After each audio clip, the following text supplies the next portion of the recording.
반갑습니다. 아이고, 네, 박수. 네, 지금 온라인으로도 들어와 계시고, 오프라인으로도 들어와 계십니다.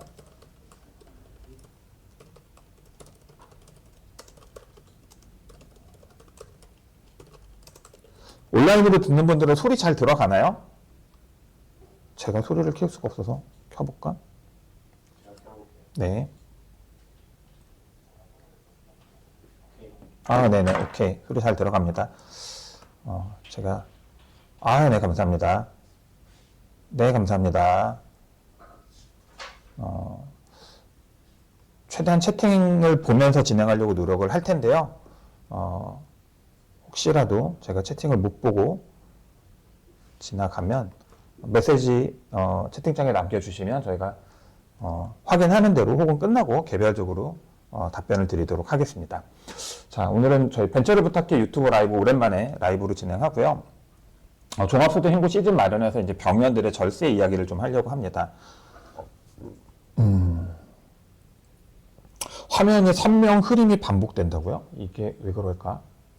그렇죠. 이거는 그 본인들 PC 확인을 좀 해주셔야 될 것 같아요.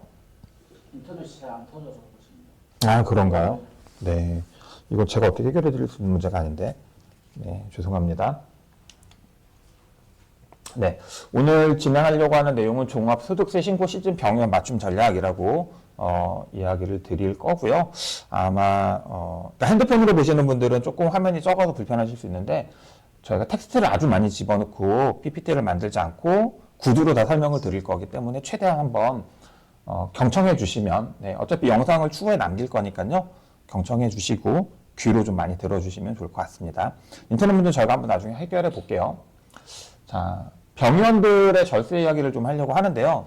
지금 우리 쉬는 시간에도 오프라인으로 오신 분들하고 잠깐 얘기했지만 병연들은 그냥 대한민국 사회에서 고소득 전문 직종으로 구분을 합니다.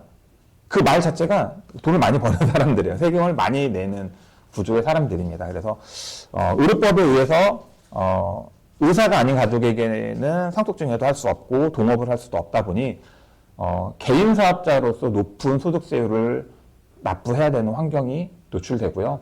상속증여도 사실은 효과적으로 접근할 수 없는 과정에 있다라고 말씀을 좀 드립니다.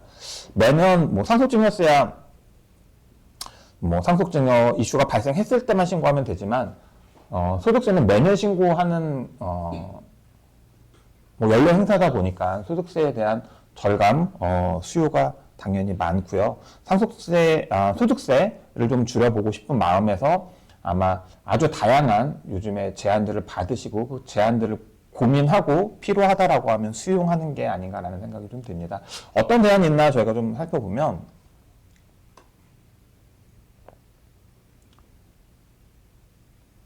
여기 보이실지 모르겠지만 병원들이 가장 많이 받는 제안 중에 하나는 가족법인이나 MSO 법인을 활용해라입니다. 가족법인이나 MSO 법인을 활용해서 그러니까 예를 들면 이런 거죠. 내가 본점을 운영하는 원장님이시고 내가 지점들에게서 파생하는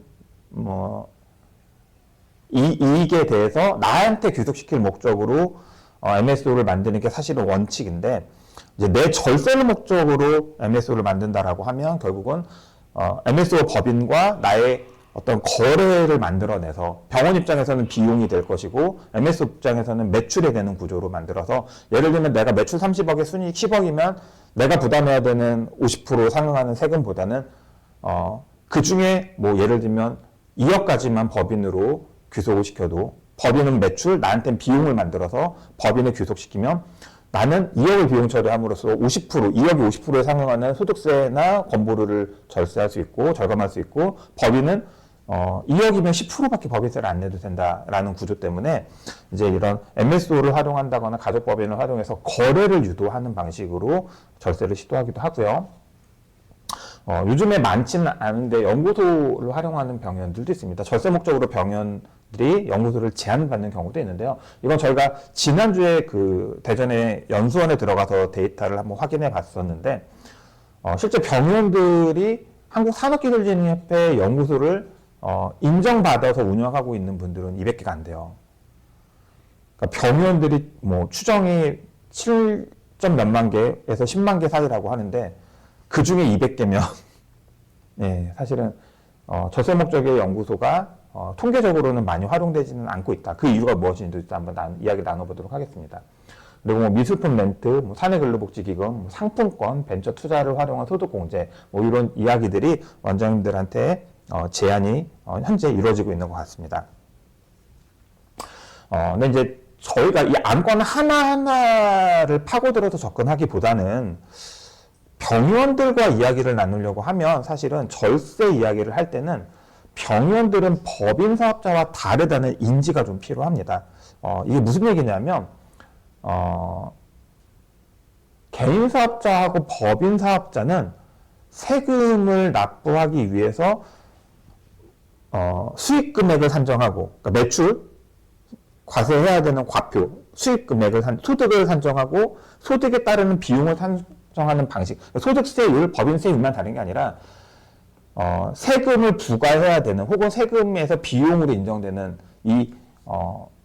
이익을 산출하는 방법 자체가, 접근 방법 자체가 다르기 때문에 내가 법인한테는 유용할 수 있는 제한이지만 사실은 개인 사업자한테는 유용하지 않을 수도 있는 제한들이 있습니다. 그래서 병원의 세금에 대해서 좀 고민을 하려고 하면 사실은 법인과 다른 개인의 종합소득세 신고다라는 관점에서 한번 접근할 필요가 있고요. 두 번째는 우리는 일반 과세자가 아니라 면세사업자다라는 관점에서도 이해를 할 필요가 있습니다. 또 그 안에서도 면세사업 분야에서도 의료법의 적용을 받기 때문에 의료법의 적용이 이루어지는 서비스 용역업에 대한 이해가 필요합니다. 저희가 여기가 서비스 용역업이라고 말씀드렸기 때문에 예를 들면 제조 노소매처럼 어떤 원부 재질을 다량으로 매입해서 가공하는 방식으로 비용을 만들어내는 이제 매입의 비중이 높은 사업이 아니라 용역, 인건비 비중이 높은 비즈니스 모델이다. 이 관점 세 가지를 이해하시고 요 관점에서 접근하시는 게 합리적이다라는 말씀을 좀 드립니다. 뭐 쉬운 것부터 한번 풀어가 보면요. 인건비 신고 비중이 높습니다. 인건비 신고 비중이 높아요. 이 얘기는 무슨 얘기냐면 실제로 우리 예를 들면 개인 사업자들 중에서 저는 인쇄공장 사장님들이 많은데요. 1월 달까지 부가세 신고를 딱 1월 25일에 부가세 신고를 1년치가 다 끝나고 나면 사장님들이 고민에 빠집니다. 자, 상반기에 부가세 3천 냈어. 하반기 부가세 5천 냈어. 그러면 매일 매출 차익의 10%가 부가세다 보니까 내가 상시근로자가 없는 구조다라고 하면 나는 그러면 1년에 이익이 8천 남았네. 이렇게 산출이 바로 돼요. 매일 매출이 픽스되고 따로 별도의 경비가 없다라고 하면 이 8천이 순이익으로 잡혀 있기 때문에 제일 쉽게 접근하는 게 인건비 가공입니다. 3.3% 원천징수 하거나 혹은 뭐 사돈의 8천 혹은 실제로 우리 사업장에 나와서 일하고 있는 가족들을 정식으로 직원 등록을 해서 비용 처리하는 방식들을 시도를 합니다. 근데 이제 우리가 예를 들면 뭐 매출 5억에서 10억 하는 인쇄 공장에서 직원 한두 명이니까 그게 가능한 건데요. 그 관점에서 병원으로 한번 파고 들어가 보면 병원에서 인건비 처리를 통해서 비용 처리하는 게 합리적일 수 있을까를 한번 우리 먼저 고민해 봐야 합니다. 기본적으로 병원들이 아주 그 소기업군, 상시근로자 5인 미만의 소기업군이 아니다라고 하면 대부분의 병원들은요, 인건비 신고를 매달 합니다. 네, 인건비 신고를 한다고 하니까 그냥 우리가 얼마 줬구나, 사대보험료 얼마 내라고 나왔다, 지방소득세 얼마 내라고 나왔다, 이렇게만 인정하시는 분들이 있는데 그 소득, 인건비 신고하는 과정에서 우리가 파악해야 되는 게, 자, 사업장 입장에서는요, 원천징수 이행사항 신고서에 보시면 상시근로자가 몇 명이고 몇 명이 퇴사했고 그 관련해서 돈이 얼마 나갔다라는 게 나와요. 그러니까 사업장 전체적인 인건비가 매달 신고가 된다라는 개념입니다. 두 번째는 뭐냐면 근로자 한 명 한 명의 근로자도 영수증을 보면요, 원천징수 영수증을 보면요, 급여로 얼마, 상여로 물론 비과세 소득으로 얼마 이렇게 신고됐다라는 내용이 잡힙니다. 이게 매달 신고돼요. 그러니 원장님들이 1월부터 12월까지 소득세 신고, 이 원천세 신고를 다 끝내놓고선 해가 바뀌어서 세금이 많이 나올 것 같으니까 작년 인건비를 지금 어떻게 손대볼까라는 접근 방식 자체가 어렵다라는 거죠. 이해되시나요? 이미 12개월 동안 쪼개서 디테일한 인건비 신고를 다 해놨는데 지금 와서 인건비를 만든다라는 게 굉장히 어렵다라는 거죠. 과세 관점 입장에서 사후 관리하기가 굉장히 용이하죠. 왜냐하면 병원에서 의료인이 아닌 상시 근로자가 많거나 갑자기 늘 수 있을까요? 의료인이 아닌데 갑자기 막 3.3% 원천 징수에서 1억씩 줄 수 있을까요? 그러니까 병의원이라는 산업 구조 특성상 인건비를 임시적으로 가공해낸다는 게 생각보다는 어렵습니다. 그럼 또 이런 게 있을 수 있죠. 원장님들이 고민하시는 내용 중에 하나가 뭐냐면, 그래, 야, 소득세는 어차피 내야 되는 거야. 사람 쓰면 어차피 내야 되는 거야. 그렇게 생각하시면서도 한편으로 아까운 거는 4대 보험료예요. 야, 세금은 그렇다 치는데, 야, 이거 보험료 좀 못 줄이냐? 라고 하시는 분들이 있는데, 그냥 예를 들면 일반적인 병의원이 아닌 제조업이나 도소매 사업장에서 직원들한테 나가는 사업자가 부담해야 되는 사회보험료를 줄일 수 있는 방법은 비과세 소득을 많이 잡는 거예요. 식대, 실비 지급성 급여, 그렇죠? 또 뭐 있죠? 교통비, 이게 다 얼마 안 돼요. 이거 줄인다고 해서 병원에서 사대보험료가 생각보다 많이 줄잖아요. 그래서 사실은 원장님들이 쓰는 방법 중에 하나가 이제 직원들을 사대보험 등록 안 하고 3.3% 원천 징수하는 방법으로 또 쓰시긴 하는데 논란의 소지가 생길 수가 있죠. 이거는 국세청에서 문제 삼는 게 아니라 건보공단에서 문제 삼을 수 있겠죠. 그렇죠? 정식으로 직원 등록하지 않은 친구들인데 봤더니 달달이 급여가 나간다고 원래는 신고해야 되는 거잖아요. 그렇죠? 두 번째, 그렇게 직원 등록 안 했다 산재 발생하면, 그렇죠?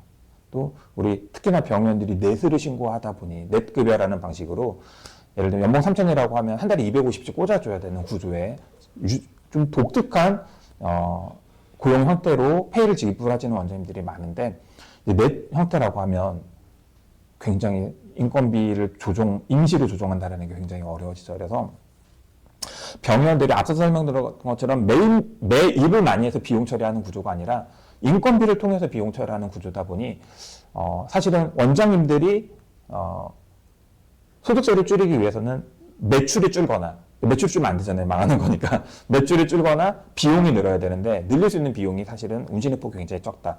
왜냐하면 1년부터 12월까지 달달이 신고해 놓은 인건비를 지금 시점에 와서 가감할 수 있는 방법이 크게 없기 때문에 이걸 좀 이해하실 필요가 있습니다. 그래서 대부분의 병원이 매월 원천징수를 통해서 인건비 전체 금액을 신고하고 근로자들 소득 명세를 신고하기 때문에 예를 들면 이런 거죠. 우리 병원이 매출이 30억이고 순이익이 10억이고 인건비가 예를 들면 약 한 10억 정도 나간다라고 하면 연차도 똑같고 고용인원도 똑같아요. 근데 갑자기 인건비가 늘거나 줄 이유가 있을까요? 굉장히 운신의 폭이 적다. 이걸 인정하셔야 된다는 거죠. 그래서 이제 사실은 4대 보험료를 줄이고 싶은 마음에 다양한 어떤 변형적인 방식으로 인건비를 지급하시는 시도들을 하는데 그게 거꾸로 과세관청이나 이제 공보공단 입장에서 봤을 때는 부정이 있지 않나, 가공이 있지 않나라는 의심을 살 수 있어서 인건비가 비중이 높은 병원들 입장에서는 실제 고용의 현황이 바뀌지 않은 상태에서 인건비가 급격하게 증감하는 것들이 또 다른 리스크를 살 수도 있다는 걸 꼭 기억하실 필요가 있습니다.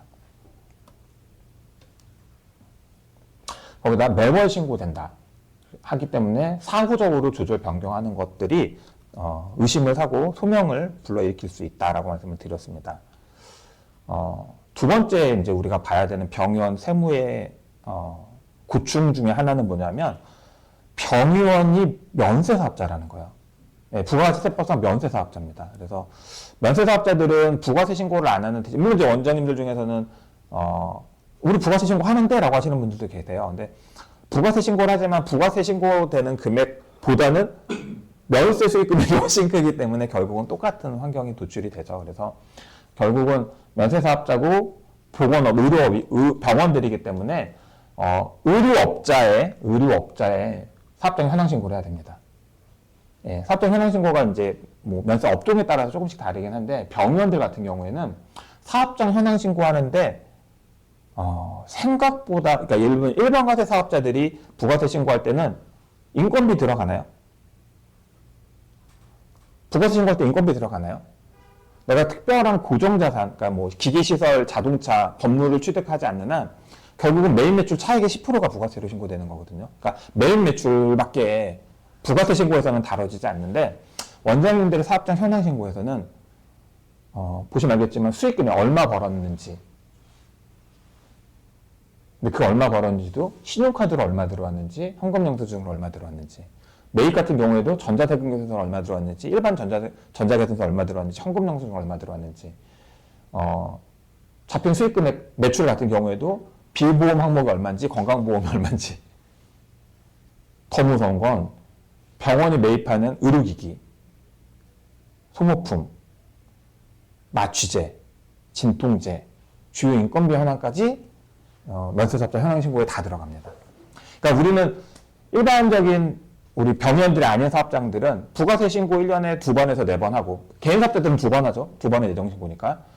뭐 일반적인 개인 사업자 형태의 병원이 아닌 분들이라고 하면 부가세 신고 2번 하고, 나머지 2번은 앞에 냈던 부가세의 절반 예납하는 방식이고, 소득세 신고 한 번만 잘하면 끝인데, 원장님들은 똑같은 내용의 신고를 1년에 2번 한다고 보셔야 되는 거죠.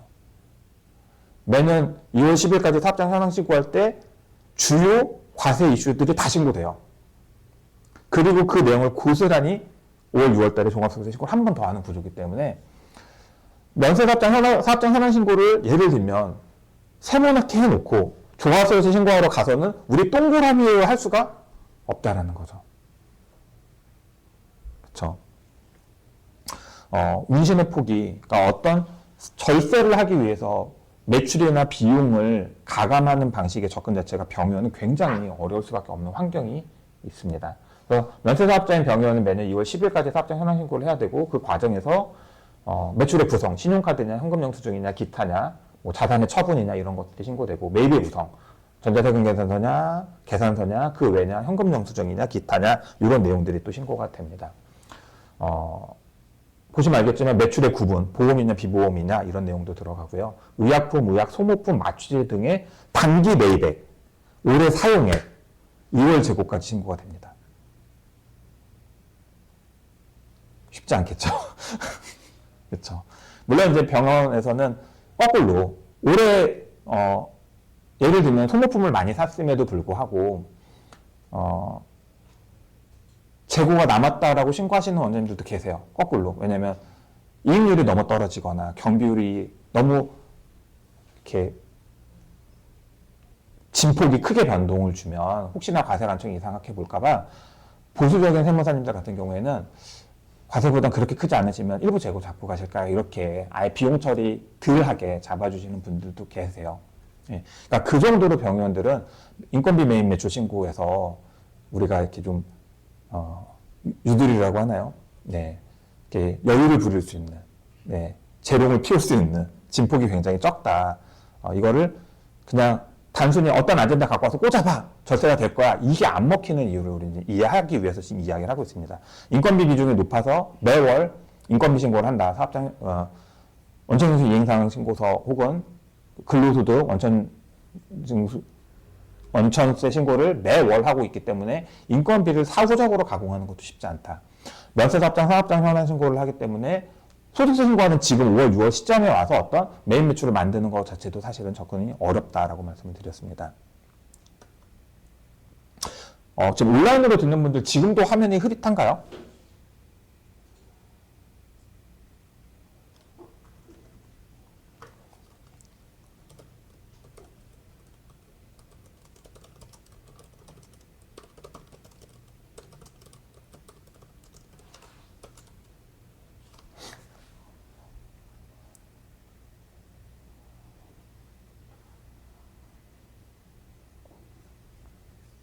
네, 잘 보였으면 좋겠는데. 네. 또 마저 진행하겠습니다. 그래서 우리 면세사업자 수익금액, 면세사업자 사업장 현황 신고에 대한 이야기를 나눴고요.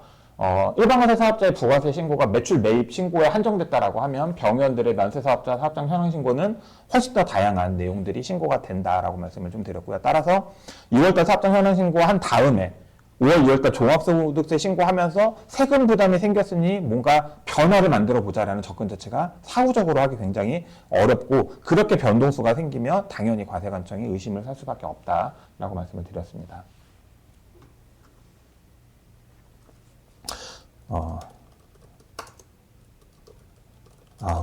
다행히 온라인으로 듣는 분들 화면이 잘 보인다고 하시네요. 네, 세 번째는 저희가 이제 처음에 말씀드렸던 개인과 법인의 소득 체계가 다르다라는 거에 대한 이해가 좀 필요합니다. 그러니까 저희 현장에 다녀보면 원장님들도 그렇고 컨설턴트들도 이 부분이 제일 약해요.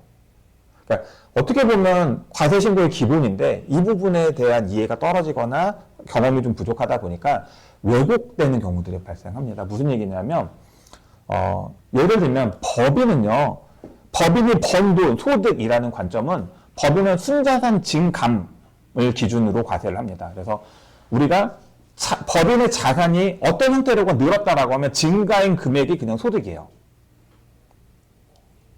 이해되시나요? 법인의 순자산이 늘면 는 만큼이 그냥 법인세 과세 대상이라는 거예요. 거꾸로 얘기하면 법인의 순자산이 줄었다라고 하면 그만큼이 비용이라는 개념입니다. 그러니 법인은 돈을 벌면 세금을 내야 되고 돈을 썼으면 비용 처리를 하는 방식이라는 거죠. 근데 이제 개인은요. 우리나라 소득세법상 개인은 소득세법에 열거된 소득 항목만 과세를 합니다. 소득세법에 열거되지 않은 방식으로 번 돈에 대해서는 과세를 못해요. 그게 최근에 우리 전 세계적으로 가장 이슈가 됐던 게 뭐였죠? 가상화폐. 과세 근거가 없었죠. 그래서 지금도 가상화폐 채굴, 거래하는 사업자들에 대해서는 세제 혜택이나 중소기업 지원 사업에서 배제되는 경우가 많습니다. 세금을 안 내는 애들이니까. 네, 그래서 개인은 소득세법에 열거된 소득 활동을 했을 때만 소득세를 과세합니다. 거꾸로 얘기하면 비용 처리 또한 소득세법에 열거된 소득 활동을 하기 위해서 쓴 돈들만 비용이라는 거예요. 이해되셨나요? 그래서 예를 들면 내가 식당에서 가족들하고 일요일날 밥 먹은 돈은 쓴 돈은 맞지만 매출을 만들기 위해서 소득세법에 열거된 경제활동을 하기 위해서 쓴 돈은 아니기 때문에 비용 처리가 안 되는 거예요. 그러니까 자꾸 우리 개인사업자 소득신고할 때 사장님들이나 원장님들이 자꾸 가사용 경비, 야, 난 24시간 사업만 상담하는 놈이야. 야, 내 머리에서 사업이 다 돌아가는데, 좀 전에 만나고 왔던 저희 그 고객사 사장님 같은 경우에도 그 개발업 하시는 IT 전문가시거든요. 핸드폰과 노트북이 있는 모든 장소가 일하는 공간이에요. 그래서 본인은 토요일날 부산 바다를 보면서 차를 마셨어도 경비 처리를 하고 싶으시겠지만, 우리나라 소득세법으로는 그걸 일하면서 부산 앞바다를 보면서 마신 커피라고 인정하기를 어려워한다라는 거죠. 그래서 법인은 순자산이 늘면 어쨌든 뭔가 활동을 해서 자산이 늘었으면 이익이 난 거고 자산이 줄었으면 손실이 난 방식으로 과세가 정해지는데 개인 사업자들은 소득세법에 열거된 소득활동만 과세를 하기 때문에 거꾸로 얘기하면 비용 처리도 그 소득세법에 열거된 경제활동을 하셨을 때 그때 쓴 비용들만 비용 처리가 된다는 관점이 필요합니다. 그래서 아까 말씀드린 대로 친한 이웃들과 밥을 먹었습니다. 어떻게 보면 이게 동네 사람들과 친해져서 우리 병원에 오라고 한 마케팅이었다고 우기실 수도 있지만 그거를 과세 관점에서 소명을 하고 했을 때 객관적인 기준을 제시하지 못한다라고 하면 문제가 되는 이유가 거기 있다라는 거죠. 그래서 경비 처리라는 항목을 법인들처럼 돈을 썼으니까 비용 처리다 이렇게 접근하시면 안 된다. 이 말씀을 드립니다. 법인하고 개인 사업자의 가장 큰 차이 중에 또 하나가 뭐냐 하면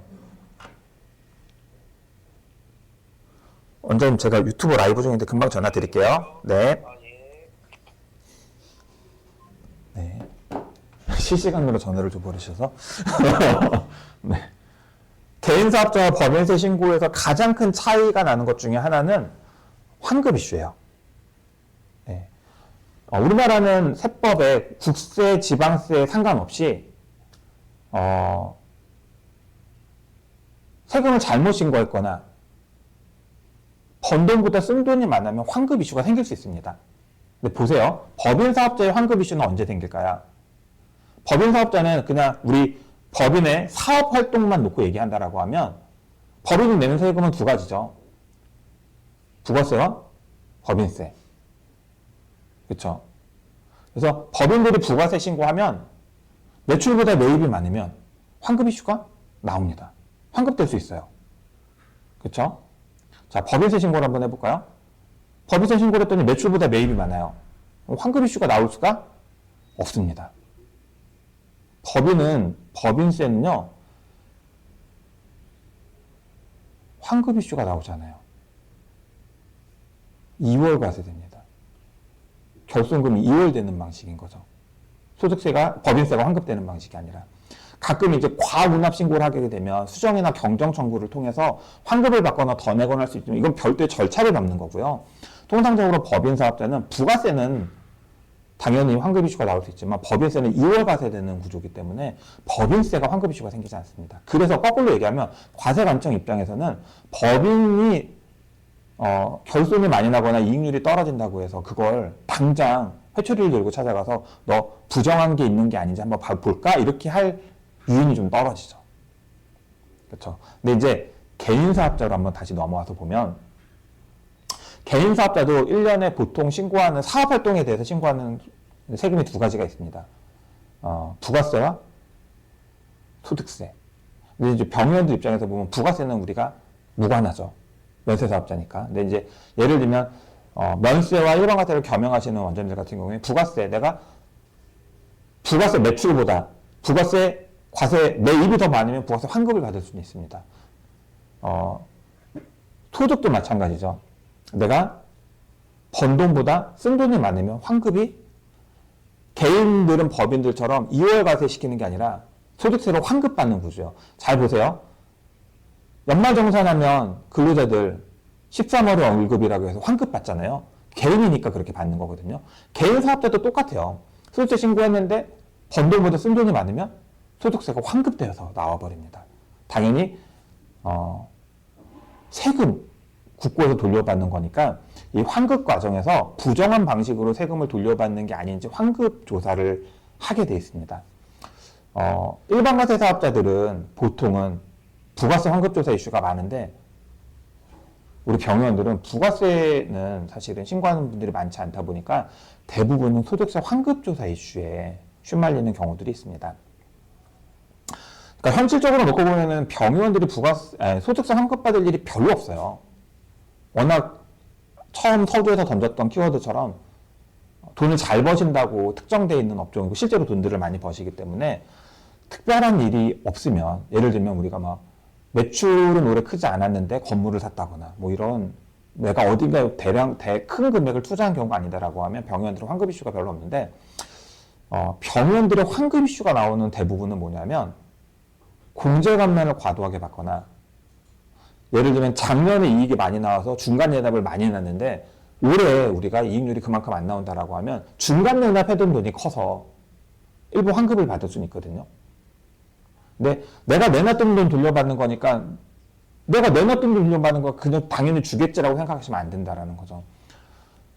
과세관청은 무조건 여기 기재된 것처럼 환급 과정에서 문제가 발생하는지, 그러니까 부정한 방식이 거래가 있었는지를 조사하게 돼 있기 때문에 그 과정에서 역으로 추징당하는 사례들이 생각보다 많이 나오고 있습니다. 그러니까 작년에 저희 고객사들 예로 들어보면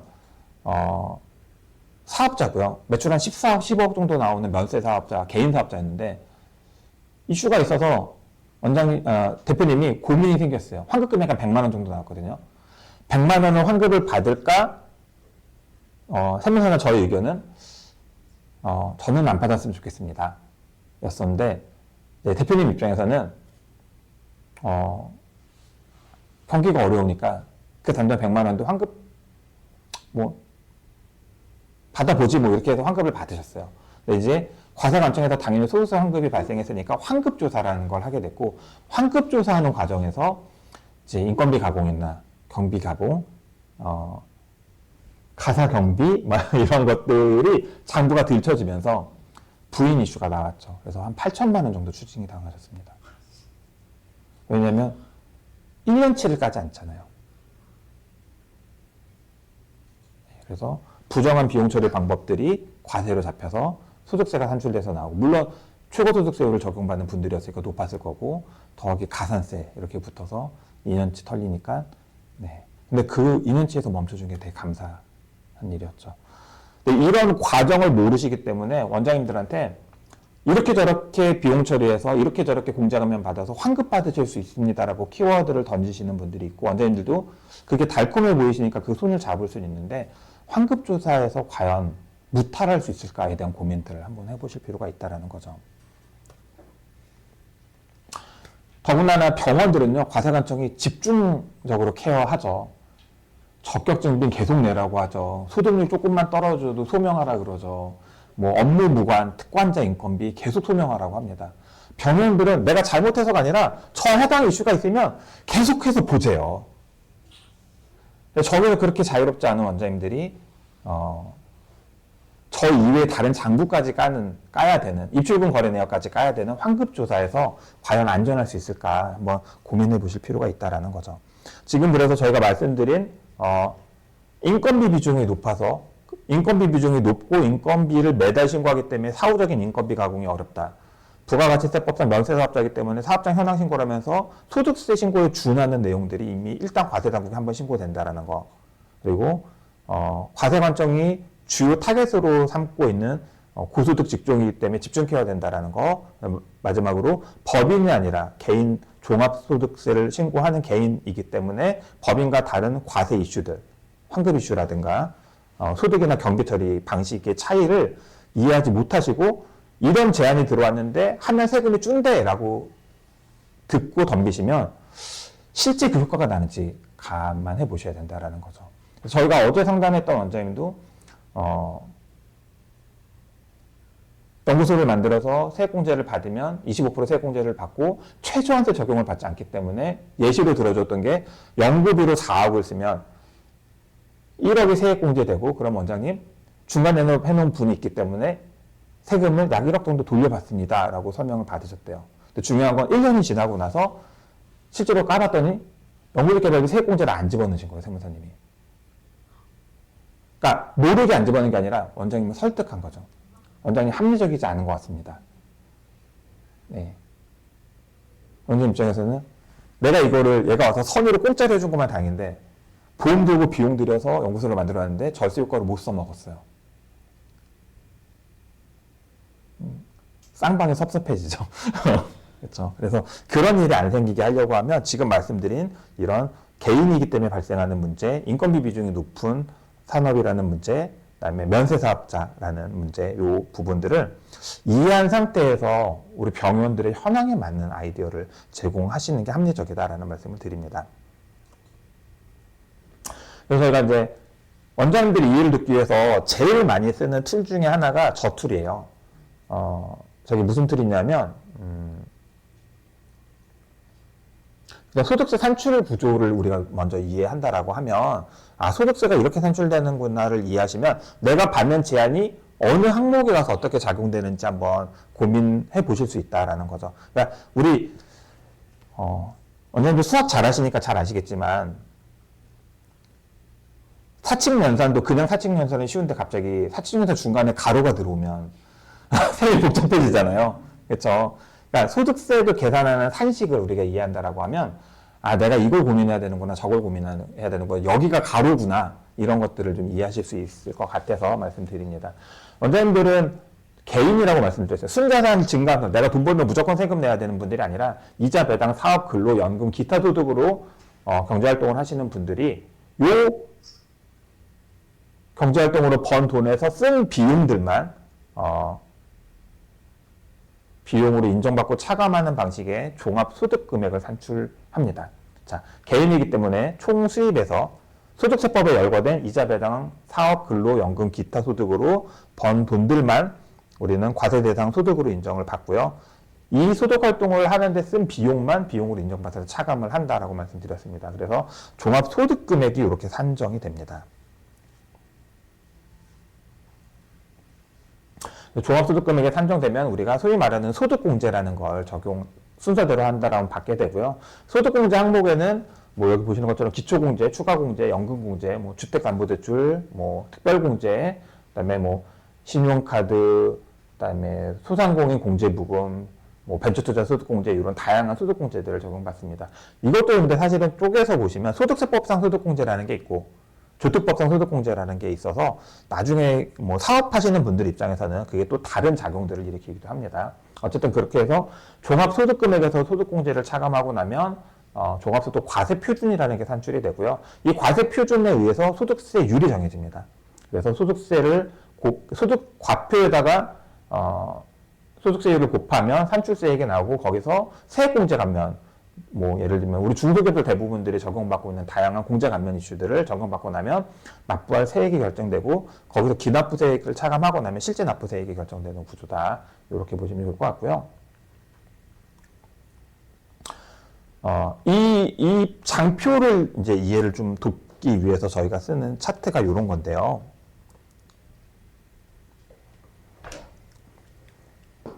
저 종합소득세 계산식을 좀 보시면 앞에서 설명드렸던 것들을 저희가 이해를 편하게 해드리려고 조금 더 이렇게 옆으로 나열한 겁니다. 아까 말씀드린 총수익금액에서 필요경비를 빼면 종합소득금액이라고 말씀드렸고요. 이 종합소득금액으로 우리는 건강보험료가 산출된다. 이걸 기억하시면 좋습니다. 자, 병원 사업장들은 두 가지에 대한 건강보험료를 고민하셔야 되죠. 하나는 뭐냐면 내 개인, 내 소득, 내 자산에 맞는 내가 지역가입자이기 때문에 내가 내야 되는 내 건강보험료에 대한 고민을 하나 하셔야 됩니다. 내 개인의 건강보험료가 저걸로 내 개인의 건강보험료 산출에 들어가는 지표가 저 종합소득금액이라는 거 기억해 주시면 좋고요. 또 하나는 뭐냐면 사업자였기 때문에 근로자가 아니라 근로자들을 사용하는 사업자, 이용자라고 하죠. 예. 사업주가 부담해야 되는 내가 월급 주는 금액의 일정 비율로 발생하는 사장이 부담해야 되는 이제 사대보험료가 있습니다. 한 20% 정도 되죠. 네. 그래서 건보료에 대한 잠깐 이야기를 드렸고요. 그래서 종합소득금액에서 필요한 금액을 빼면 종합소득금액이라는 게 산출된다라고 말씀드렸고 이 종합소득금액이 건강보험료 산출의 기준이다라고 말씀드렸습니다. 자, 여기서 이제 작용되는 툴들, 우리 원장님들이 받는 제안들이 뭐가 있냐면 사내근로복지기금, MSO나 미술품 렌탈입니다. 이게 무슨 얘기냐면 사내근로복지기금에 내가 1억을 출연하면 그게 기부금으로 인정돼서 2020년인가 21년 이후부터는 법이 바뀌었죠. 전액 경비로 인정된다. 그래서 경비로 인정된다라는 말이 여기 필요 경비로 들어간다는 말이죠. 내가 매출이 30억이고 순이익이 10억인 병원이 사내근로복지기금에 1억을 출연한다라고 하면 순이익이 9억이 되는 거죠. 경비가 1억이 들어왔으니까. 그럼 1억에 상응하는 만큼 소득세를 덜 내겠죠. 그렇죠? MSO를 통해서 내가 비용을 만든다, 거래를 통해 비용을 만든다라는 개념을 접근하신다라고 하면 똑같이 30억의 매출을 가지고 이익을 10억 가진 병원에서 내가 MSO 법인을 통해서 광고비를 2억 집행한다라고 하면 병원 입장에서는 경비가 2억이 산출되는 거기 때문에 내 이익이 8억으로 줄어들겠죠. 종합소득금액이. 그래서 미술품 렌탈도 마찬가지죠. 내가 연간 미술품 렌탈료로 1억을 쓴다라고 하면 1억이 경비로 처리가 되기 때문에 이제 이익이 9억으로 줄어든다. 이런 접근과 제한입니다. 예. 그러니까 내가 받는 원장님들이 받는 절세에 대한 제한들이 소득세 산출 구조에서 어디에 작용하는지를 한번 보여드리려고 지금 이 장표를 쓰는 겁니다. 근데 이제 종합소득금액을 산정하는 비용으로 인정이 된다라는 말은 아까 우리 앞에서 보여드렸던 과세관청에서 요긴하게 신경 쓰고 있는 비용 처리가 이전보다 늘었다라는 얘기는 소득률이 줄었다는 얘기죠. 과세관청에서 소명 해명 자료를 요청할 수 있는 이슈가 생길 수가 있습니다. 미술품을 렌탈해서 이익률이 떨어졌고 경비율이 늘었다라는 얘기는 과세관청에서 소명하라고 했을 때 미술품 렌탈료가 내 병원 매출 증대에 기여했다라는 걸 소명하는 논리가 없다라고 하면 부인당할 이슈겠죠. 사내근로복지기금도 같은 맥락에서 이슈가 됩니다. 사내근로복지기금을 출연해서 내가 비용 처리를 했다라고 하면 원장님들 입장에서는 전년도 대비 혹은 산업평균 대비 소득률이 떨어질 거기 때문에 떨어진 소득률만큼에 대해서 과세관청이 해명하거나 소명하라고 요청할 수 있을 거고, 그 해명과 소명 과정에서 적절한 경비라고 인정되면 문제가 되지 않을 거지만, 그게 적절한 경비가 아니라고 하면 또 과태료, 가산세 분쟁이 생기겠죠. 사내근로복지기금을 활용하는 원장님들 입장에서는 고민이 있어요, 사실은. 왜냐하면 예를 들어볼까요? 내가 1억을 예를 들면 여기 와 계신 김낙경 대표님한테, 제 직원이세요. 죄송해요. 페이닥터라고 치고 1억을 제가 급여로 줘요.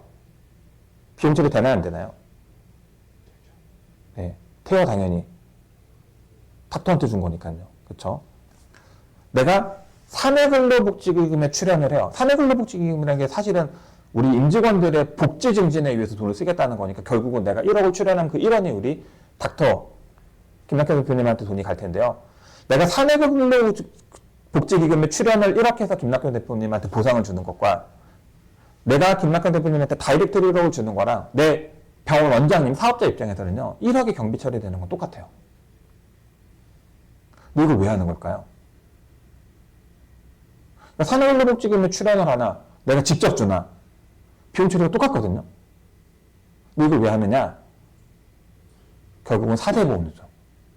내가 다이렉트로 주면 아까 말씀드린 것처럼 4대 보험료가 내가 내 소득과 자산에 비례해서 내는 내 거가 있고, 내가 사업주로서 우리 근로자한테 주는 급여의 일정 비율에 해당해서 내가 내는, 사업자가 부담해야 되는 사회보험료가 있는데, 내가 1억을 주면 그냥 1억의 약 11, 2%가 또 내가 부대적으로 내야 되는 4대 보험료로 파생돼서 나오는데, 이내 사내근로복지기금을 통해서 비정기 성과, 비균등 성과금으로 주게 되면 이 부분에 대해서는 이제 사회보험료가 발생하지 않기 때문에, 사실은 병원들 입장에서는 사내근로복지기금을 활용한 절세 툴은 정확하게 얘기하면 비용 처리가 아니라, 사회보험료를 줄일 수가 있구나, 이런 접근으로 활용하시는 게 맞다라는 거죠.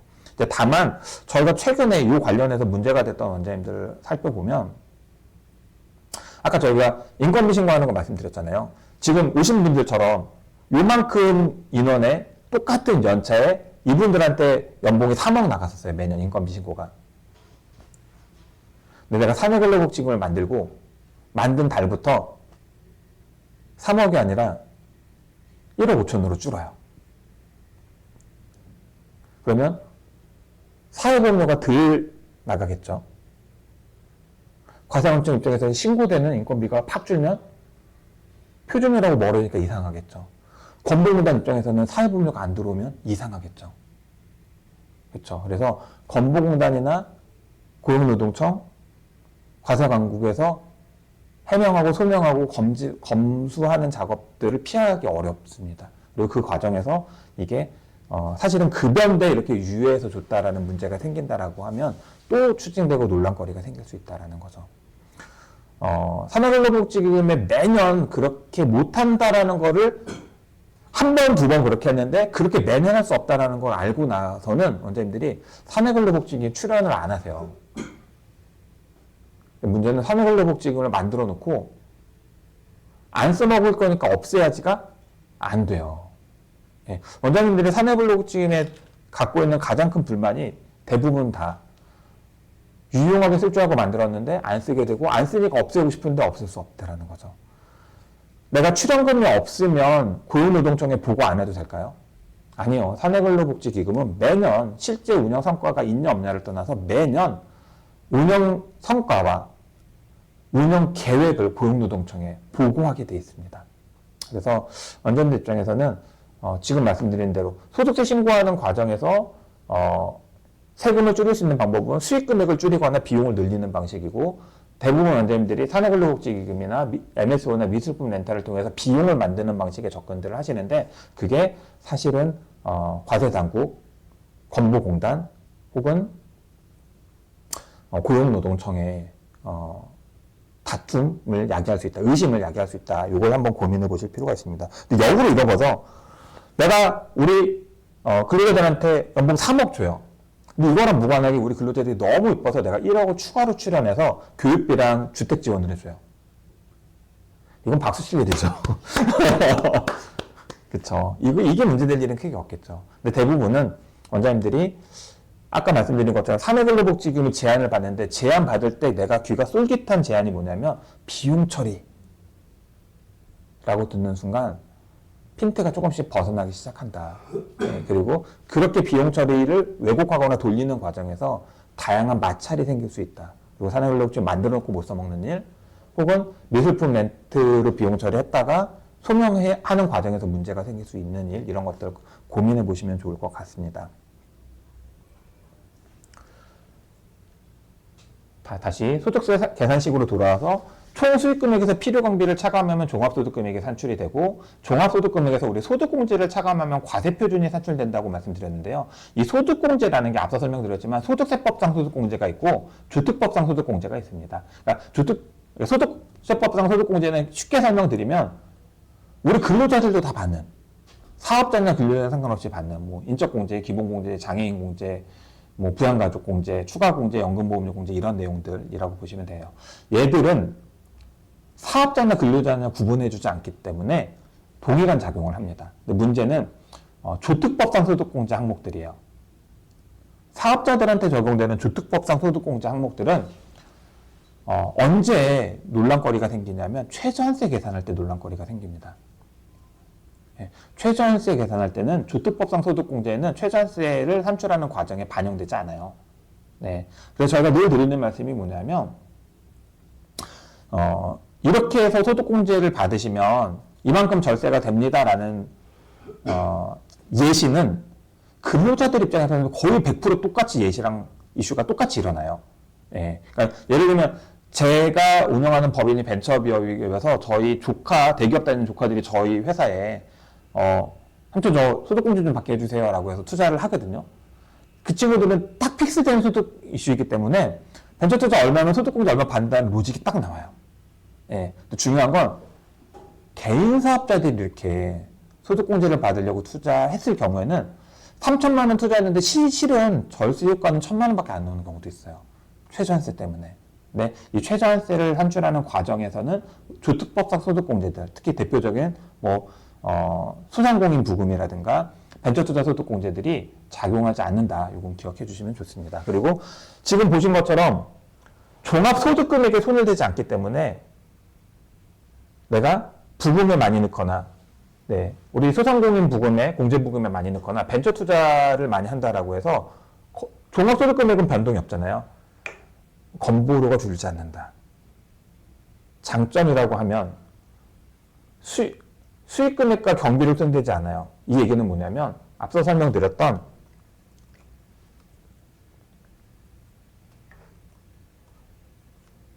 소득률 경비율이 변동되지 않아요. 그러니까 건보료도 바뀌지 않지만 역으로 얘기하면 소득률이나 경비율도 바뀌지 않기 때문에 과세관청과 마찰이 생길 이슈가 훨씬 더 덜하다라는 거죠. 이걸 좀 이해해 주시면 좋을 것 같습니다. 그래서 어쨌든 종합소득금액에서 소득공제를 차감하고 나면 과세표준이 산출이 되고요. 거기에 세율을 곱하면 이제 23년 소득세율은 22년 대비 조금 바뀌었죠. 그렇죠? 그래서 물론 이제 최고소득세율 적용되는 분들 입장에서는 큰 변동이 안 느껴지시겠지만 어쨌든 일부 과표 산출하는 구간이 바뀌었습니다. 그래서 그 내용 한번 참고하시면 좋을 것 같고요.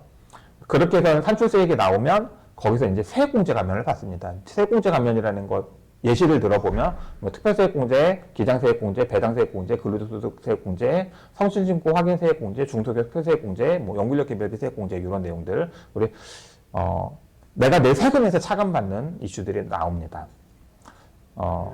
그렇게 해서 결정세액이 나오면 결정세액에서 가감하거나 혹은 기납부세액을 차감해서 최종적으로 납부세액이 결정이 되는데요. 이 과정에서 아까 말씀드린 법인과 다른 이슈가 생긴다라는 거죠. 환급 이슈. 네.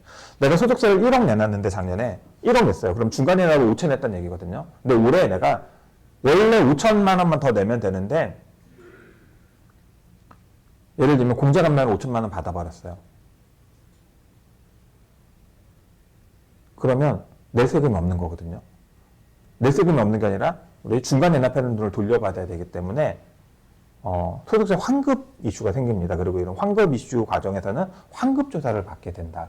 법인세 환급 이슈가 없기 때문에 예를 들면 사내근로복지기금을 활용해서 결손을 내고, 그러니까 내가 회사의 잉여금이 많을 때 사내근로복지기금에 예를 들면 5억, 10억씩 출자를 해서 회사가 이익을 엄청 줄이거나 결손을 내버려서 주식가치를 떨어뜨리고 떨어진 주식가치로 가족이나 특권자들한테 주식을 증여하거나 차명 주식들을 해결하거나 뭐 이런 이슈, 주식 이슈로도 활용할 수 있지만 우리 근로자들 입장에서는 개인 사업자들 입장에서는 주식이 없어요.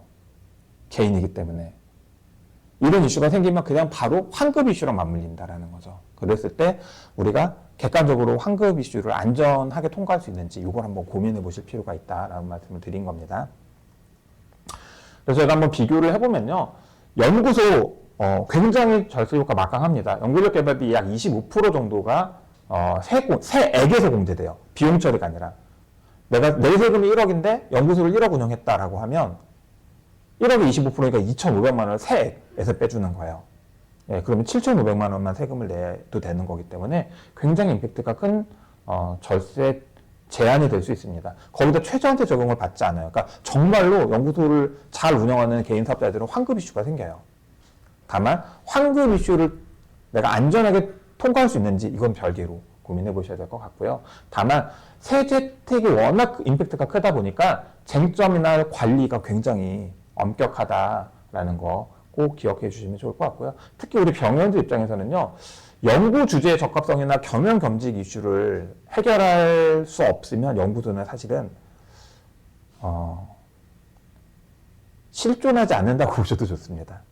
네, 이게 뭐라고 하죠? 환상에 있는 동물 같은 애예요. 국세청에서 요구하는 연구력 개발비 세액공제 적용 대상 연구라고 하면 조특법 제2조 11번 항에 있는 새로운 과학적 기술적 진전 또는 새로운 서비스 및 서비스 전달 체계의 개발 활동을 연구 주제로 했을 때만 세액공제 대상 연구로 봐주는 거거든요. 그러니까 원장님들이 병원에서 운영하는 연구소가 이런 새로운 기술과 과학적 접근이 가능한 연구 주제를 아젠다로 삼을 수 있는지. 두 번째, 내가 연봉 3억 주고 뽑은 닥터나 의료인들을 의료 안 시키고, 의료 시키면 안 돼요. 그럼 겸직이잖아요. 연구 개발만 시킬 수 있는 우리 병원의 현황이 되는지 한번 고민해 보실 필요가 있다라고 생각해 보시면 옳고 그름의 문제가 아니라 우리 병원의 연구소를 활용한 절세가 유용한지 아닌지 고민해 보시면 좋을 것 같고요. 참고로 아까 말씀드렸지만 우리 병원들이 약 10만 개에 가까운데 한국산업기술진흥협회에 등록된 병의원의 연구소가 200개 수준 내외라는 건 그만큼 사후관리를 엄격히 통제하기 때문이고 그 통과를 그 사후관리를 묵묵히 통과하는 병원들이 생각보다 많지 않다라고 말씀을 좀 통계적으로 드립니다. 그래서 연구소를 만드는 분들은 세금 절세 효과는 굉장히 막강하지만 연구 주제의 적합성이나 겸용 겸직에 대한 사후 검증 이슈가 굉장히 뚜렷하고 한국산업기술진흥협회와 국세청에서 다양하게 진행하는 사후관리 이슈를 우리가 소화할 수 있는지 한번 확인해 보실 필요가 있다고 말씀을 드렸습니다. 자, 두 번째는 MSO 거래를 통해서 거래를 유도하는 방식으로 소득을 분산시키거나 비용을 만드는 방식들도 사실은 소득세나 상속증여세 절감 효과가 있습니다. 다만 가족법인이고 MSO인데 원장님들이 대표고 하면 결국은 특권자 이슈가 생기고요. 특권자들 간의 상호 거래에 대해서는 부당행위 계산 부인 이슈가 생깁니다. 무슨 얘기냐면 그게 시장 거래가로 적당한 금액으로 적정한 시장 거래가로 거래를 하는지 고가 저가로 누군가에게 이익을 주기 위해서 거래를 왜곡한 게 아닌지 직무와 무관한 비용 처리를 한 게 아닌지 이런 것들에 대해 이슈가 생길 수 있다고 보시면 좋을 것 같고요. 특히나 병의원들은 의료기기를 취급하려고 해도 식약청 인가를 받아야 되고요. 광고 용역을 외주를 주려고 해도 사실은 대한의사협회나 그러니까 대한의사협회, 치과의사협회, 한의사협회의 의료광고 심의위원회 심의를 받아야 되고요. 의료기기를 내가 그러니까 사고 파는 거래를 하려고 하면은 건보공단의 심평원의 조사 이슈에서도 자유롭지 않기 때문에 내가 실제로 예를 들면 한 박스에 10만 원짜리 재료를 사서 재료로 가족법인을 활용해서 10만 원짜리를 50만 원에 비용 처리하는 방법은 현실적으로 불가능하다라고 생각해 보시면 가족법인을 통해서 거래에 차익을 남기는 방식은 사실 실현하기 쉽지 않다라고 보시면 좋을 것 같고요. 특히나 의료기기 인허가 같은 경우에는 갱신 주기가 보통 3년, 5년이다 보니까 사후 관리가 또 생각보다 엄격해서 많은 분들이 사실은 만들어 놓고 사후 관리 못 하셔서 저희 작년에도 의료기기 인허가에 관련된 사후 검증을 아무것도 안 하셔서 과태료 맞고 폐업 처분되신 원장님이 나오셨거든요. 의료기기로 거래를 만드는 것들 한번 고민해 보실 필요가 있다라고 말씀을 드립니다. 지금은 특히나 의료기기를 그게 제조가 됐건 도소매가 됐건 인허가가 됐건 신고가 됐건 의료기기를 등록하고선 거래를 만드시는 원장님들은 의료기기 취급 업체들은 달달이 생산 실적 보고를 해야 돼요. 식약청에. 바코딩 해야 됩니다. 잘 안 돼요. 네. 그러니까 실제로 그거를 하실 수 있는 대형 MSO 법인, 그러니까 다양한 네트워크 병원들이 우리 MSO 법인을 통해서 물건을 사서 우리가 쓴다. 이런 구조화되어 있는 분들이라고 하면 별도의 인력과 공간을 마련해서 그 업무를 수행하는 게 당연히 효율적이니까 하겠지만 병원에서 내 병원 하나의 소득세를 줄이기 위해서 별도 법인을 4명으로 만들어서 상시근로자도 없는데 비용 처리 만들겠다. 이거 굉장히 실효적이지 않을 수 있다는 거 한번 고민해 보시면 좋을 것 같고요.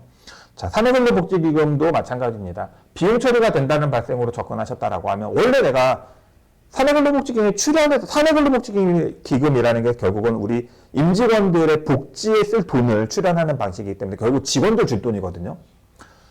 그냥 객관적으로 얘기하면 직접 주나 출연해서 주나 사업자 입장에서 비용 처리는 똑같다. 그럼에도 불구하고 활용하는 이유는 법인들은 그렇게 비용 처리를 통해서 주식 가치를 떨어뜨리거나 다양한 경영 전략, 상징 이슈들을 이슈화시킬 수 있기 때문이지만 병원들은 그 스텝이 없어요. 개인 사업자이기 때문에. 결국은 비용 처리할 수 있냐 없냐는 내가 직접 주나 사내근로복지기금을 통해서 주나 비용 처리는 똑같다. 병원이 사내근로복지금을 활용하는 이슈는 결국은 사회보험료 때문에 그렇구나 라고 보시면 좋을 것 같고요. 사회보험료가 병원들 우리 근로자들의 직무에 따라서 산재보험료가 조금씩 다르기 때문에 통상 11% 내외로 제가 알고 있는데, 그러니까 이제 결국은 내가 사내근로복지금에 출연한 전체의 절세 비용 처리가 아니라 내가 출연하는 돈의 약 11% 내외가 내 입장에서는 절감되는 혜택이 있구나라고 보시면 좋을 것 같습니다. 다만 그 과정에서 이 사내근로복지금에서 급여를 대체하기 위해서 운영했다라고 하게 되면 고용노동청에서 문제를 삼을 수도 있고 과세관청에서 문제 삼을 수도 있다. 이거는 꼭 기억해 주시면 좋을 것 같고요. 사내근로복지금은 만들면 병원이 폐업하기 전까지 임의청산이 불가하다. 이 내용도 한번 확인해 보시면 좋을 것 같습니다. 그래서 이제 이렇게 거래를 만들어내는 방식보다는 그럼에도 불구하고 소득공제가 안전한, 아까 말씀드린 대로 소득률이나 경비율을 왜곡시키지 않는 방식이기 때문에 소득공제를 활용하라는 말씀들을 저희가 자주 드리는 거고요. 소득공제를 중에서 그나마 한도가 큰 게 벤처투자 소득공제이기 때문에 저희가 원장님들이 벤처기업에 직접 투자하시거나 혹은 원장님들이 보유하고 있는 가족법인을 벤처기업으로 만들어서 벤처기업에 투자함으로써 소득세를 절감받는 소득공제로 세금을 줄이는 방법도 한번 고민해 보시면 좋겠다라고 말씀을 자주 드리고 있습니다. 그래서 사실은 내가 가족법인을 우리 자녀들 명의로 운영한다라고 하면 내가 가족법인에 돈을 넣어주는 방식이 법인의 매출, 나는 매입을 만들어서 하는 방식이다 하면 거래가공 이슈가 있을 수 있죠. 그게 아니면 결국은 증여하거나 빌려줘야 되는데 이것도 생각보다는 풀어가기 쉽지 않은데 벤처 투자라고 한다라고 하면 사실은 가족법인의 자금을 공급해주고 가족법인은 적게 투자를 통해서 자산을 불려나가고 원장님들은 증여세 이슈가 아니라 소득 공제 이슈로 세금을 줄일 수도 있다라는 말씀을 드렸습니다. 다만 마찬가지로 벤처투자 소득공제도 굉장히 절세 효과가 큰 고소득자일수록 사실은 자기 최종 소득세율이 수익률로 돌아오는 구조이기 때문에 예를 들면 이 예시처럼 순이익이 10억이신 분이 벤처 투자를 3천만 원 하면 순이익이 3천만 원이 소득공제 되니까 9억 7천만 걸로 신고가 되는 거예요. 그러면 정말 45%의 지방세 10%니까 49.5% 절세 효과가 오는 거고 3천만 원에 49.5%니까 결국은 약 한 1,500만 원 정도가 이렇게 세금 줄어드는 모양새가 나오기 때문에 굉장히 높은, 그러니까 투자 상품으로 치면 굉장히 높은 수익률인 거고 절세 효과가 굉장히 임팩트 있게 된다라고 보시면 좋을 것 같습니다. 다만 그렇기 때문에 과세관청에서 사후 검증을 반드시 합니다.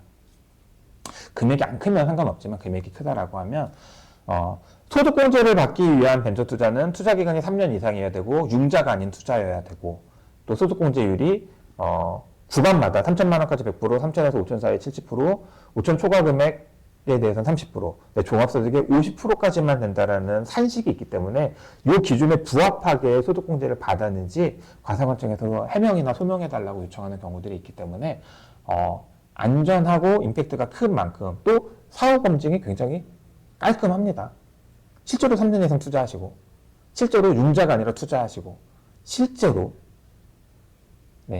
투자 기간을 준수해 주셨고 소득공제율과 한도에 부합해서 소득공제 받으셨다. 왜냐면 세무사님들이 소득공제에 적용해 주실 거기 때문에 놓치진 않을 거거든요. 그래서 다양하게 이슈화 시킬 수 있다라는 거 장점이 될 수 있을 것 같고요. 다만 벤처 유효 기간이 3년입니다.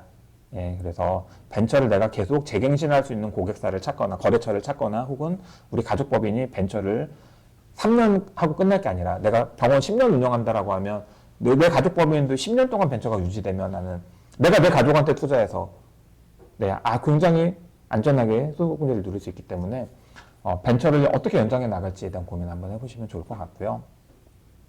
앞서 설명드린 것처럼 미술품 렌트 같은 경우에도 미술품 렌트가 비용 처리가 되기 위해서는 미술품 렌트를 통해서 병원의 수익이 개선됐다라는 걸 설명할 수 있는 나름의 논리가 있으셔야 될 거고 그게 어렵다라고 하면 사실은 유효하다라고 보기 어렵습니다. 그럼에도 불구하고 원장님들이 미술품 렌트에 돈을 쓰시는 분들은 사실은 미술품 렌트로 단장의 비용 처리도 매력일 수 있지만 그거보다 더 중요한 게 이제 미술품을 할부 저가 구매하는 방식으로 렌트 처리할 수 있다라는 게 이점이 될 수도 있어서 사실은 경비 처리보다는 미술품 투자에 관심 있는 원장님들이 좀 관심 가지고 해보시면 사실은 논쟁거리가 좀 덜 하기 때문에 대한민국 미술품은 양도하실 때 미술품에 투자하신다는 개념이 살 때가 아니라 팔 때 과세되는 일이 크게 없기 때문에 그 논점을 한번 파고 들어가신다라고 하면 렌트로 비용 처리보다는 저가 할부 구매를 통해서 시장보다 낮은 그러니까 좋은 작품을 적기에 할부로 구매해서 내가 양도 차익을 비과세로 확보할 수 있다라는 관점으로 접근하시는 게 사실은 합리적이지 않을까라는 생각이 좀 듭니다.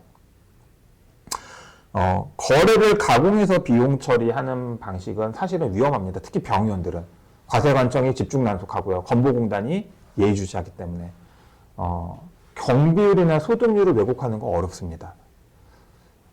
중간 예납 금액이 워낙 크다 보니까 경비 조금만 늘리면 소득공제 조금만 계산 없이 받으시면 환급조사가 나옵니다. 그래서 이런 내용들 굉장히 운신의 폭이 크지 않다라는 걸 이해하시고 접근하시는 게 합리적이다라는 말씀을 좀 드립니다. 결론인데요. 저희는 너무 바빠요. 저희가 지금 막 동시에 벤처 9개 진행하고 있는데요. 원장님들이 서류 구비할 시간이 없어요. 중요한 건 원장님 사모님들이 그러면 맡아서 도와주신다고 해서 사모님들 연락 주시는데 사모님들도 바빠요. 근데 절세를 하려고 하면 한번 고민해 보셔야 됩니다. 한 번은 해야 될 일입니다. 이 한 번은 해야 될 일을 안 하고 임의로 경비 처리하는 쉬운 방법들을 찾다 보니 여기 말씀드리는 것처럼 막 건보공단에서 인지추가 되기도 하고 세무조사를 받기도 하고 소명하는 과정에서 문제가 생기기도 하는 거거든요. 그래서 원장님들이 체계적인 절세를 고민한다라고 하면 한 번은 시간과 비용을 투자하셔야 되고요. 본인들이 갖고 있는 예산과 시간에서 충분히 관련된 경험이 많은 파트너들과 업무 조율을 통해서 차곡차곡 토대를 한번 밟아가실 필요가 있고 우리 병원에 맞는 절세 솔루션을 전략을 짜가시는 게 중요하다, 합리적이다라는 말씀을 좀 드립니다. 그래서 병원에 맞는 접근이 좀 필요합니다. 일회성 접근 하셨다가 낭패 보시는 분들 많고 아까 말씀드린 것처럼 비용 처리 된다고 해서 세금 환급 받을 수 있다고 해서 다 된다고 해서 했는데 담당 세무사님들이 안 됩니다, 조사 받습니다, 안 됩니다, 문제됩니다. 그래서 비용 들여서 해놨는데 못 써먹는 일들이 생각보다 많다. 원장님들이 늘 얘기하시는 말씀이니까 그렇게 단편적이고 일회성으로 접근하시기보다는 원장님들과 담당하는 세무사님들이 충분히 합리적이고 논리적이고 종합적으로 사고할 수 있는 방법을 찾아서 소득세 절감과 장기적으로는 상속증여세 절감까지 할 수 있는 가족법인을 활용한 솔루션 적극 권장해 드립니다.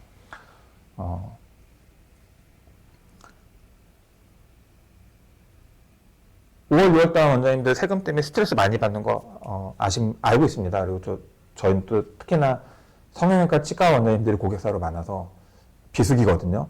돈은 없는데 지금 세금 낼 일 때문에 스트레스 많이 받고 있는 걸 아는데 이게 매년 반복돼요. 이걸 한 번은 끊으셔야 되거든요.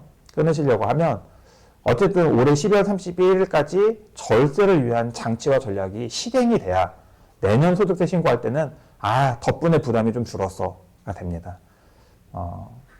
소득세 내시면서 스트레스 받은 만큼 아까 말씀드린 대로 바쁘다라고 얘기하시면 저희가 도와드릴 방법이 없어요. 네. 저희 야간 진료 마치고 9시, 10시 상담 환영합니다. 일요일 날 아침 상담 저 굉장히 좋아합니다. 네, 원장님들 시간 구애 없이 원장님들 진료 때문에 바쁜 거 알기 때문에 원장님들이 저희랑 충분히 한두 시간 정도 이 전체적인 그림 안에서 이야기 나눌 수 있는 시간 배정해 주시면 야간이 돼도 좋고 주말 아침이 돼도 좋으니까 같이 고민하겠습니다. 한번 고민해 보시고 절세에 대한 종합적이고 체계적인 전략이 필요하신 원장님들은 상담 많이 문의해 주시면 좋을 것 같고요. 저희가 유튜브 채널도 운영하고요. 동일한 이름의 블로그도 운영합니다. 텍스트로 그림으로 좀 정보 취득하고 싶으신 분들은 벤처를 부탁해 블로그도 많이 찾아주시고요. 컨설턴트나 원장님들 덕분에라는 밴드 검색해서 들어와 보시면 저희가 우리 중소기업들이나 우리 원장님들한테 유용한 정보 제 사담들 녹여놨으니까요. 오셔서 글 많이 읽어주시면 도움이 될 것 같습니다. 제 연락처는 남겨놨으니까요. 필요하신 분들은 많이 문의 주시고 상담 주시면 좋을 것 같고요. 우리 병원들 전문 혹은 병원들 담당해서 컨설팅 비즈니스를 해보고 싶은 분들, 컨설턴트들 있다라고 하시면 개별적인 연락 주십시오. 그러면 저희가 함께 좀 할 수 있는 분야가 있는지 한번 같이 고민해 보겠습니다. 우리 현장에 오신 분들은 제가 눈 마주치면서 이렇게 이야기해서 좀 괜찮았는데 온라인으로 듣는 분들은 저희가 전달하려는 내용들이 잘 전달됐는지 모르겠습니다. 마칠 건데 잘들 들으셨나요? 듣는데 불편하지 않으셨나요?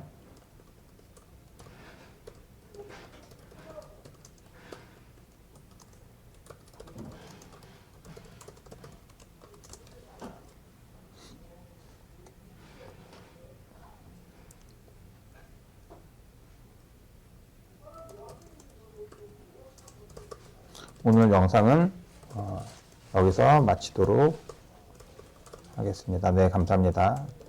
네, 화면이 중간에 안 보였다고 해서 조금 고민했는데 잘 보였다고 하셔서 오늘 영상은 여기서 마치도록 하고 주변에 많은 홍보, 관심, 구독, 좋아요 이런 거 부탁드리겠습니다. 오늘 영상 마치도록 하겠습니다. 네, 그런가요? 네, 다행이네요. 네. 잘 전달됐으면 좋겠습니다. 네, 감사합니다. 앞으로도 저희 유튜브 많이 봐주시고 홍보해 주셨으면 좋겠습니다. 네, 감사합니다. 네.